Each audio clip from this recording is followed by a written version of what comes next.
Olá, mais uma vez estamos aqui com vocês, nosso programa Construindo Pontes. Dessa feita, você se lembre, é nosso principal convidado. E temos outra pessoa também muito aqui importante, o engenheiro Raul Patriota. Ele é estudioso da história da nossa igreja, das encíclicas. É um homem de Deus que está nos participando conosco nessa nova etapa de mostrar ao cristão, mostrar ao católico, o cristão de modo geral, o que é a nossa igreja, gente. As nossas encíclicas. E minuciosamente entrar em detalhes, porque vocês muitas vezes, que estão nos assistindo, lê a Bíblia, não entende, depois diz que a igreja católica não tem algumas maravilhas que tem outras religiões. Nós temos tudo, meus irmãos. Nós somos a igreja que Cristo veio ao mundo e iniciou com seus apóstolos. Essa caminhada é linda. Então eu estou aqui com o Raul Patriota, meu amigo. Boa, é um bom prazer te ver aqui, porque são coisas raras para encontrar hoje em dia. No outro programa seu, que vocês vieram aqui, que falaram sobre a Renovaram, a doutrina da igreja, foi só 1 hora de programa, tão grande foi. Né? Essa vamos resumir em meia hora, e foi um sucesso. Vamos fazer vários pedidos, mandar muitas vezes o link, estão mandando o link para várias pessoas, e mais ainda, eu quero agradecer meus amigos nos Estados Unidos, Eduardo, que está recebendo nosso link, repassando lá em Nova York, lá em Portugal, Jeane, em Assunção, no Paraguai, lá temos a Jaci, estão recebendo nossos links e passando nas redes sociais. Estamos agora mandando para a Colômbia e para o Chile. México, também vamos mandar a próxima semana. Quer dizer, são amigos do Movimento Familiar Cristão, que estão nos pedindo que mandem o programa, porque tem sido verdadeiras aulas de teologia, aulas que orientam o cristão. Raul, nosso assunto de hoje é um assunto muito importante, porque é falar mais uma vez sobre as encíclicas. Hoje é Laboris Exercens. O que é essa Laboris Exercens, na realidade? Bom, Valverde, amigos telespectadores, antes de qualquer coisa, né, a gente lamentar hoje a ausência do nosso amigo Mário Jorge, que por motivos profissionais, né, não pôde comparecer hoje com a gente, mas quem sabe acontecerá outra oportunidade.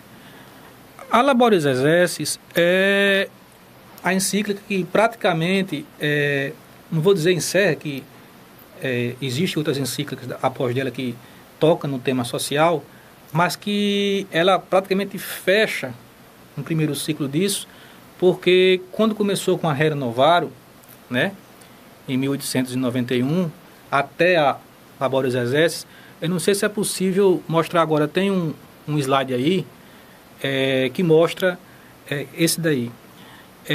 90 anos, certo? 90 anos. Da Renovaram até Laboris Exercens, você viu lá o pontificado de Leão XIII, né, 1891, né, e a Laboris Exercens com João Paulo II em 1981, né. Nesse intervalo aí, de 90 anos, aconteceram muitas coisas, né, no mundo, né, no contexto mundial. E é interessante como a igreja, como as pessoas pensam que a igreja fica distante das coisas, como ela, até nos bastidores, né, estava percebendo, estudando, né, e tomando decisões sobre tudo que estava acontecendo, né, Revolução Industrial, né, tudo aí, né. Então, o que aconteceu? Ao longo desses 90 anos, os papas que vieram ali, né, tomando posse, né, aí você vê aí Leão XIII, né, já chegando ali perto do Concílio Vaticano II, já vai chegando ali, né, os Pios, né, depois João XXIII, que inaugura o Concílio Vaticano II, o Paulo VI, né, então, quer dizer, vários papas, né, e a gente vê que essa continuidade com a preocupação, né, que já existia, com os problemas inerentes ao trabalho e, especificamente, do trabalhador, né? Eles é muito preocupado com a questão do empregado, né? Então, assim, é uma coisa que a gente lê, a gente fica até admirado, né? Porque, assim, esse pessoal já falava nisso. Já pensava nisso, há tanto tempo a gente pensava que esse pessoal não falava, né? Você vê aqui, a gente vai mostrar aqui a questão da dignidade, né? É um tema que a igreja toca e as pessoas pensam, a igreja falando de dignidade, né? Exato. A igreja sempre falou, né? Os documentos estão provando aí.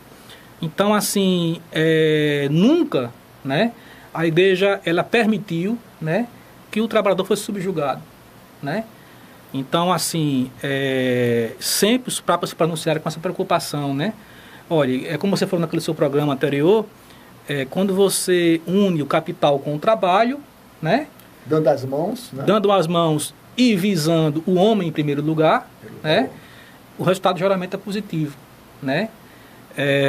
Porque geralmente usam o trabalho e o capital para explorar o homem, né? O capital quer só o lucro, e não é só isso. O capital tem que gerar a riqueza e gerar o bem-estar do ser humano. Isso é o principal, né, Raul? Não se pode produzir, né, sem ter o respeito com a dignidade da pessoa humana. Que é o né? principal. Então, isso aí não precisa ter ideologia em cima disso. Exato. Certo? Isso é uma questão de bom senso, que independente de você pensar em uma linha ou pensar em outra, e a igreja sempre tratou disso. Eu respeito, né? A vida, né? Porque quando você fala assim, por exemplo, mais-valia, que falam muito, né? Qualquer coisa pode ter mais-valia, não é só uma relação de trabalho. Exato. Né? Se você está namorando com uma pessoa, tem um colega de trabalho, se você usa aquela relação só para o seu bem próprio, né? Sem pensar no sentimento do outro, na dignidade do outro, de alguma forma você está sobrepondo o seu interesse ao valor humano daquela pessoa. Então, nesse caso, foi João Paulo II que lançou com 90 anos, né? 90 anos depois da Era Novaro, né? João Paulo II, não foi? Apareceu aí a Labores Exerces, né? Labores Exerces, né? E aí os tópicos são muito interessantes, porque o João Paulo II foi um papa que ele, justamente nessa época aí, que praticamente começou a aparecer muito a questão da informática, né? Da tecnologia que a gente tem hoje, né? Então ele fala nisso, repara que interessante, né? Entendeu? Naquele e depois reforçado, prevendo tudo isso, né? Reforçado por outros papas, não, o Papa Francisco está fazendo, mas o Bento XVI reforçou muito, inclusive ele orientou aos padres, né, aos bispos, usar a internet, usar a informática para evangelizar. Evangelização, né? Por meio das comunicações. Então, acompanhar a tecnologia, né? Acompanhar a tecnologia.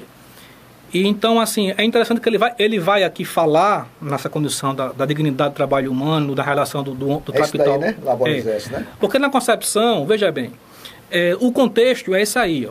A encíclica fala sobre profundas e rápidas transformações, né, no mundo do trabalho, né? As tecnologias, a estrutura de relações de trabalho, né? A informática, a necessidade de aprofundar o sentido do trabalho nesse contexto. Né? Quer dizer, é uma coisa que toda a igreja, a igreja não é uma coisa que ela não é um bloco monolítico que para de uma forma, não. A igreja tem o seu magistério, tem os seus bispos, tem os seus papas, tem os seus teólogos, né? Eles pensam em colegiado, né? Pensa em colegiado, que as coisas não se decidem assim num estalar de dedos, né? O próprio Concílio Vaticano II, alguns estudiosos dizem que agora que está começando a se entender melhor, depois desse tempo todo, mais de 50 anos, o que foi o concílio. Um concílio que deu muito blá blá blá, né? Confundiram muito e agora que está começando a se assentar, né? Para você ver.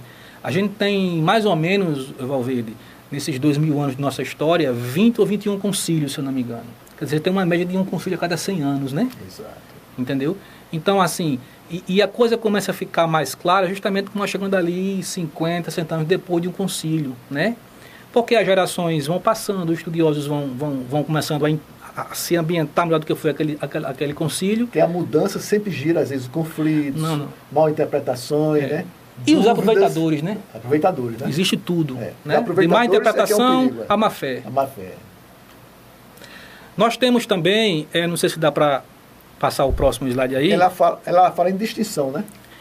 Porque ela divide, por exemplo, o trabalho está em espanhol ali, mas dá para entender. O trabalho objetivo para o subjetivo, certo? O sentido do trabalho ele é objetivo e subjetivo, né? O que é o sentido do trabalho objetivo, segundo o Papa João Paulo II? É aquele trabalho que se preocupa realmente com os meios de produção. Certo? Já o subjetivo, não. Aí ele vai buscar a satisfação, o resultado daquele trabalho como socialmente, como ser humano, né?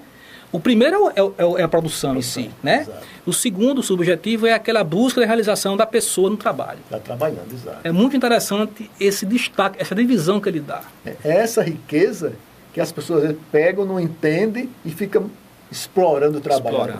E a dignidade do trabalho, né? A dignidade do trabalho também, né? Pode passar a próxima, isso aí praticamente. A dignidade do trabalho é importantíssimo porque sem ele não vive. Então. Não vive. Sem o operário, Não vive. não existe o capital. Olha aí. E o que eu acho interessante, ele fala aí, na questão ali, ó, o problema do trabalho, né? Na questão social, né? É a chave da questão social. Quer dizer, isso ele já estava falando, né? Aí as pessoas hoje, quando o Papa Francisco fala alguma coisa, acham que o Papa Francisco está falando uma coisa que ele nunca falou. Novidade, né? Tá bem, olha. Então não é assim, né?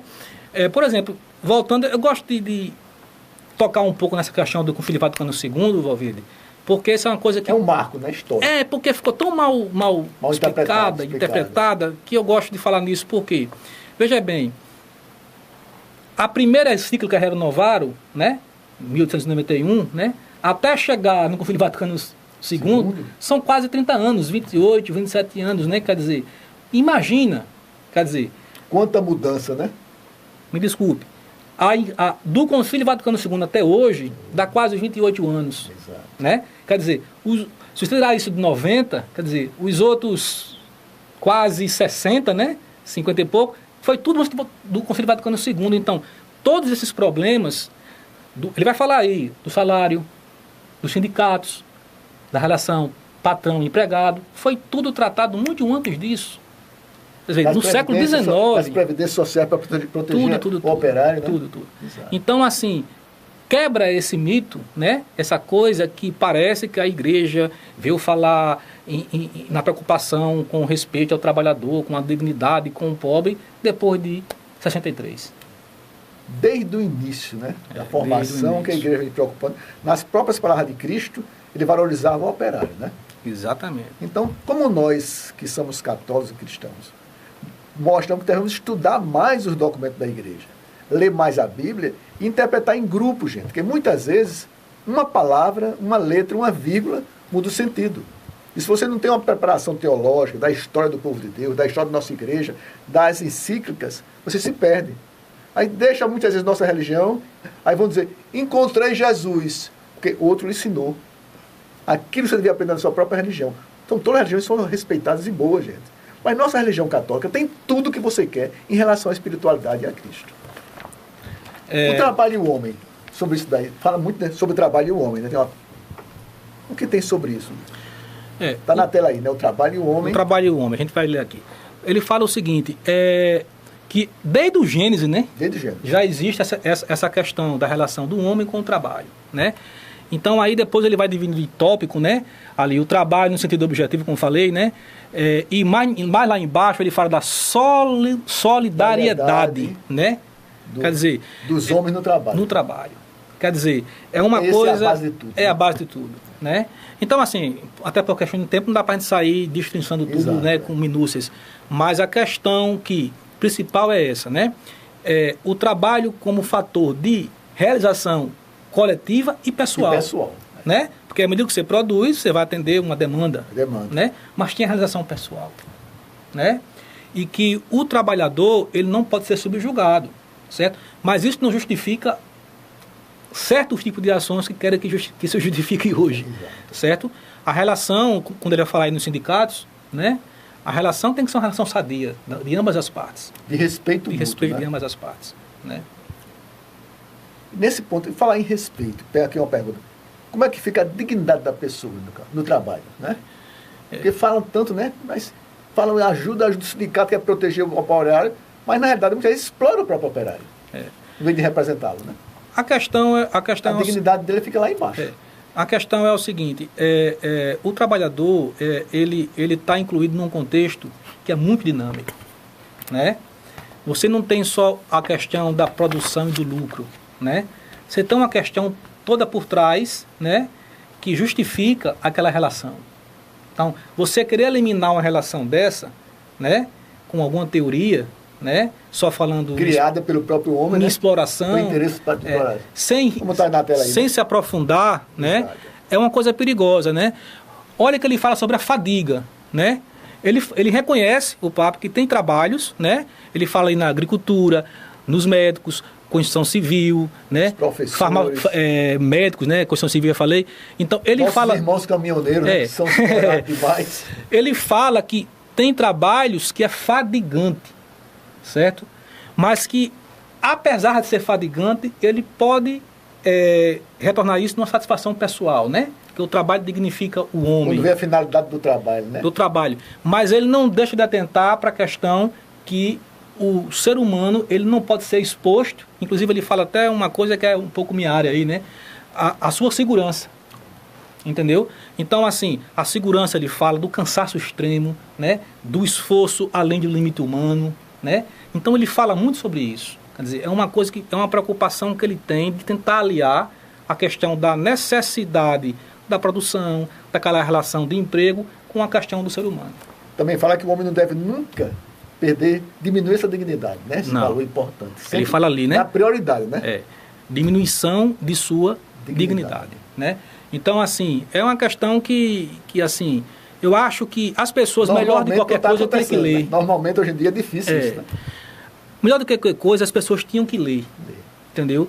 Eu sugiro, hoje é tão fácil na internet, né? Se você botar lá no Google, Hero Novaro, Labores Exés, Divino Redentores, vai sair. Eu peguei no Google, aqui, tudo.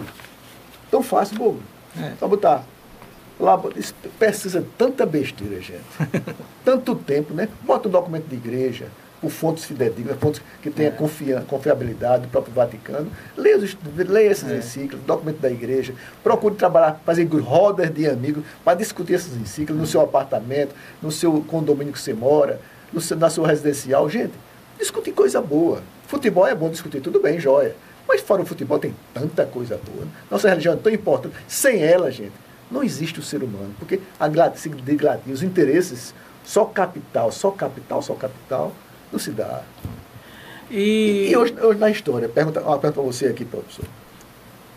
O conflito entre trabalho e capital hoje em dia, como é que está na sua visão? Existe às vezes o que é o fato, né? E existe o que é a exploração do fato. São duas coisas muito diferentes. Pegar e dobrar 1000, né? Entendeu? Eu tava vendo na internet, o pessoal faz aquela chargezinha de uma coisa, o cara colocou uma imagem de um aparelho de TV com o símbolo de uma rede conhecida, passando uma imagem, certo?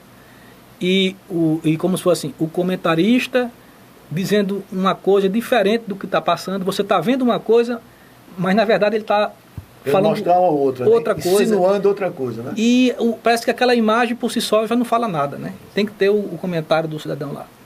Então, assim, e aquele comentário, às vezes ele pega um fato que às vezes aconteceu, né? Vou dar um exemplo básico aqui. O cara pegou lá um terrorista daquele lá, pegou um caminhão, matou 10 pessoas, né? E ele fala assim, um caminhão atropelou, né? 10 pessoas na França, né? Parece que o caminhão veio dirigindo sozinho.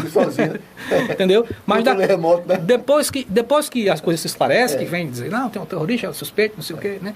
Mas assim, as pessoas recebem a notícia do caminhão, né? E depois que vai analisar uma coisa, a coisa está tão distorcida, já perdeu entendeu? As falas do Papa é uma coisa absurda, né? O Papa não pode falar nada. O Papa agora, até um tempo atrás, agora as coisas estão ficando mais claras, né? O Papa parece que ia liberar aborto, ia liberar a eutanásia, ia liberar o celibato, o homossexualismo. Inclusive, você passava de um canal para outro e era uma coisa quase generalizada. Esse cara, o Papa não é mais católico, né? É de outra doutrina. É de propósito, é sistemático, para mesmo tirar a imagem que o Papa Francisco tem. Né? Exatamente. Um grande diplomata, grande cristão. E esse slide daí, professor? Bom, aí o que eu quero mostrar aí, que a gente quer ver, é o seguinte, que ele fala ali embaixo na questão do materialismo, né? Exato. A gente tem muito cuidado com isso, né? Voltando àquela questão... Consumo demais, né? E o materialismo, ele se dá tanto nessa ambição econômica, lógico, mas também em outras coisas, né? Quando você pega todo esse contexto do trabalhador, do trabalho que ele vai falar no final da encíclica, sem espiritualidade, vira materialismo puro. Porque assim, a gente está falando de um documento escrito por um religioso. Então, até certa parte, ele não fala muito... Um grande grupo de religiosos, né? Assessorado. Ele não fala muito da questão de espiritualidade. Mas no final ele fala. Porque isso aí é essencial para a gente. Não? Então, quando ele vai falar na questão do trabalho aliado a uma questão de uma espiritualidade, né? Então, ele vai tirar um pouco da questão só você pensar só na produção, não só no lucro, mas só na produção. Mas tem que ver o lado que vai fazer o bem espiritual à pessoa. tem uma coisa aqui importante que estão pedindo para lhe falar para o senhor, é o seguinte: o trabalho em relação à mulher, a exploração da mulher. Né? Também fala. Eu não sei, aqui, né? Eu não sei se já pode passar aí o próximo. Eu fiz ali um resumozinho, certo? Repara bem, chegando no final da encíclica, os tópicos que ele vai abordar, que a gente pensava que a igreja ficava a par disso tudo, né? Sim.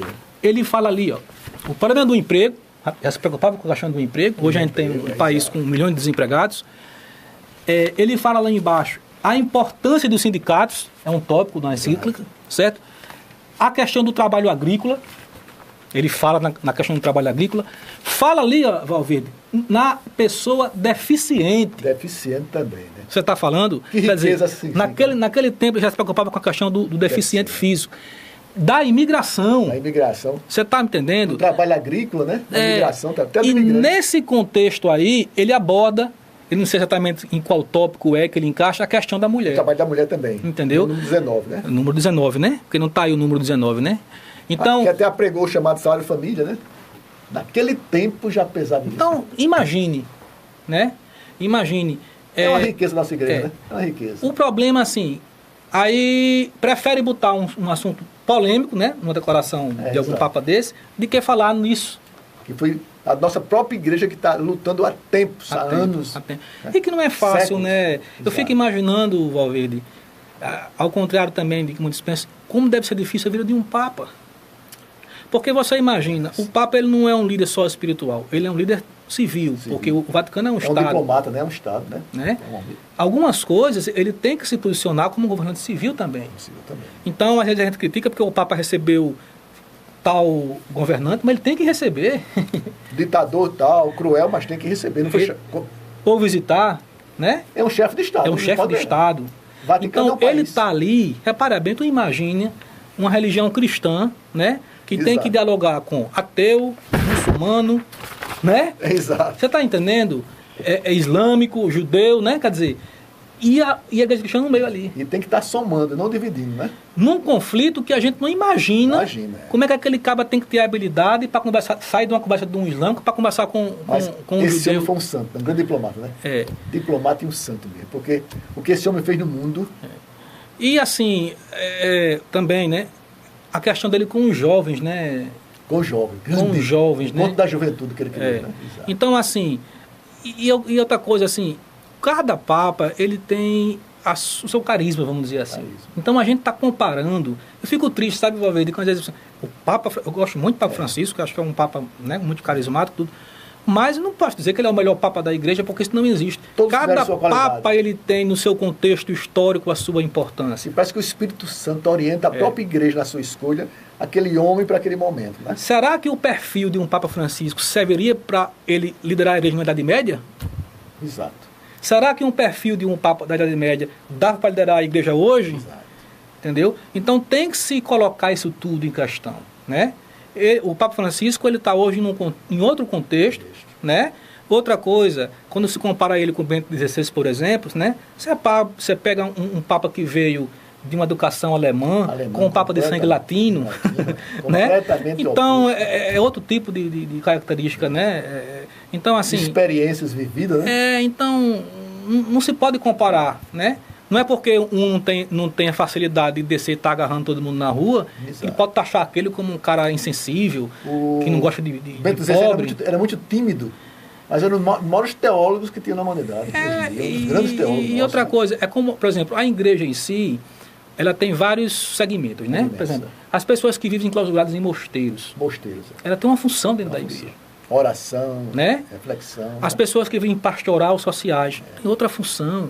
Você está entendendo? A igreja é um corpo, né? Cristo é a cabeça, o braço tem uma função, o olho tem outra função, né? Então, cada membro da igreja, cada movimento da igreja tem suas especificações. Então, eu não posso cobrar porque esse movimento faz uma coisa, aquele não faz, aquele... O que é que adianta, uma coisa a pessoa vai me dizer, o que é que adianta estar num mosteiro rezando o dia todo, as coisas acontecendo no mundo, então você agora tirou o valor da oração. Vá lá para ver o que eles fazem? Vá lá para ver o que eles fazem. Não, e parece que o mundo só vive de coisas materialistas, né? Esse homem é um homem também um homem de Deus. Né? Porque um homem disse bem, eu não tenho mais condições. Radical não era radical, ele era apenas estudioso. Né? E você vê mais ainda, na época dele, inclusive, muitos padres e bispos achavam que ele era radical demais. Estamos vendo o resultado hoje. A abertura excessiva da complicação. Você vê, até sobre sindicato e greves, a encíclica fala, ela fala aqui. Interessante. Sindicato, naquele tempo, sindicato e greves, né? Lá no passado, nem se pensava nisso já. Já estava pensando. Eu sugiro assim. Solidariedade é um exemplo, né? Se a pessoa pegar, né, da Hero Navarro, né, século XIX, né, finalzinho, 1891, até a Labores Exerce, né? Então, pegando todas as encíclicas que foram escritas por esses diferentes papas, né? Valer. Você tenta ler na sequência, né? Que coisa incrível, né? Inclusive, é engraçado que um vai citando o outro, né? O antecessor, né? Meu antecessor disse isso. É uma escada, né? Aí você vê o seguinte, eu acho que tem hoje documentos em outras instituições, vamos dizer assim, até jornalísticas, que não são tão atualizadas do que essas encíclicas, escritas há 50 anos, 80 anos atrás. E sempre eu digo às pessoas que me consultam muitas vezes, que as encíclicas papais não é feita por aquele papa somente. Ele tem uma assessoria tremenda. Todos os bispos do mundo estão orientando, os cardeais no Vaticano, os da igreja. A encíclica do papal é uma perfeição porque ele está vindo todo mundo, não é isso? E outra coisa, também, você falou num ponto, uma coisa é quando o Papa ele faz um pronunciamento sobre um assunto contemporâneo, né? Sei lá, um terremoto, não sei o quê, uma seca, né? Uma fome, não sei aonde. O Papa faz um pronunciamento que não significa necessariamente que ali existe uma infalibilidade papal. Ele é um chefe de Estado naquele momento. Ou que é uma doutrina da igreja que ele está falando, né? Outra coisa é quando ele vai falar ex-cátedra, outra coisa... Então, cada situação tem que ser analisada dentro da sua situação. Né? Então, às vezes, e a igreja nunca escondeu também certas coisas que ela... Os erros assume e pede perdão, inclusive, quando erra. E outra coisa, a gente sabe que teve papas que fizeram coisas horríveis na Idade Média, a gente sabe disso. Mas também teve muita ingerência. Né? Tinha famílias que nomeavam papa e isso necessariamente pela vontade do clero. Né? E se você for entrar, entrar aí, por exemplo, na Revolução Francesa, que foi o Estado que tomou conta da igreja, aí que complicou. Olha, vamos ter muito tempo para discutirmos essas encíclicas, história da igreja, sempre com pessoas aqui capacitadas, pessoas que vêm aqui para tirar suas dúvidas. Você faça suas perguntas pelo nosso Facebook, pelo nosso e-mail, né, que vai na tela aí. E eu queria, nessa oportunidade, professor Raul, dessas suas considerações finais, fechando, dando uma mensagem para esse povo sobre o documento da igreja. Em primeiro lugar, eu agradeço a oportunidade, né? Basicamente, o que eu queria era um pedido e uma explicação. O pedido era que, geralmente, nossos católicos, né, procurassem realmente dar uma lidinha aí, nem precisa virar um grande intelectual, mas, né, vamos devagarzinho tentando ler as coisas para, antes de ouvir certas outras informações de outros lugares, aprender o que a igreja realmente vem da igreja. E, em segundo lugar, é a questão que a gente falou aqui da Labores Exerce, que é uma encíclica que ela não fecha, né, o assunto, certo? Ela não fecha o assunto, né? O Papa Francisco aí, ele né, ele vem falando coisas que está diretamente ligado ao trabalho humano e tudo mais. Então, é só uma questão de a gente procurar entender que o ser humano sempre foi valorizado pela igreja. E na sua relação de trabalho, né, foi uma coisa assim que a igreja nunca deixou de falar. É isso que quero que fique bem claro. Sempre protegendo o trabalhador, né? Protegendo o trabalhador. Meus irmãos, mais uma vez, muito obrigado pela sua atenção, pelas suas perguntas e pelos temas que vocês nos desafiam. Vamos continuar nesse trabalho, estudando os documentos da igreja. Muito obrigado, fique com Deus e até outra oportunidade, se eu quiser. Professor, muito obrigado.